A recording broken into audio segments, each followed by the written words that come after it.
फैसलाबाद से मोहम्मद अशफाक मुगल थाना सदर के इलाके में पुलिस मुकाबला, 2 डाकू पुलिस मुकाबले में हलाक कर दिए गए। खानवाना बाईपास के करीब कांस्टेबल अली हुसैन को 3 मसल्ह डाकुओं ने रोककर वारदात की कोशिश की।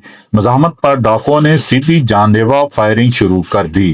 कांस्टेबल ने भी हिफाजत खुद अख्तियारी के तहत जवाबी फायरिंग की और फौरी कंट्रोल पर इतला करते हुए नफरी तलब की।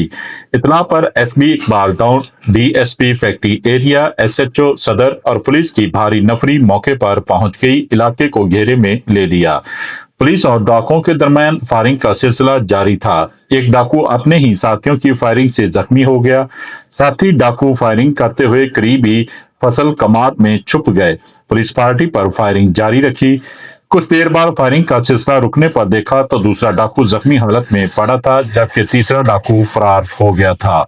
मजरूब डाकुओं को जख्मी हालत में अस्पताल मुंतकिल किया जा रहा था, जो रास्ते में हलाक हो गए। हलाक डाकुओं की शिनाख्त सज्जाद और जुल्फकार उर्फ जिल्ली के नाम से हुई। मुलजमान 5 दर्जन से जायद मुकदमात में रिकॉर्ड याफ्ता पाए गए। फरार डाकुओं की गिरफ्तारी के लिए नाकाबंदी और सर्च ऑपरेशन जारी है। फरार डाकू को जल्द गिरफ्तार कर लिया जाएगा। तर्जमान फैसलाबाद पुलिस। देखते रहिए GS न्यूज। इस वीडियो को लाइक करें, हमारे चैनल को सब्सक्राइब कर बेल आइकन जरूर प्रेस करें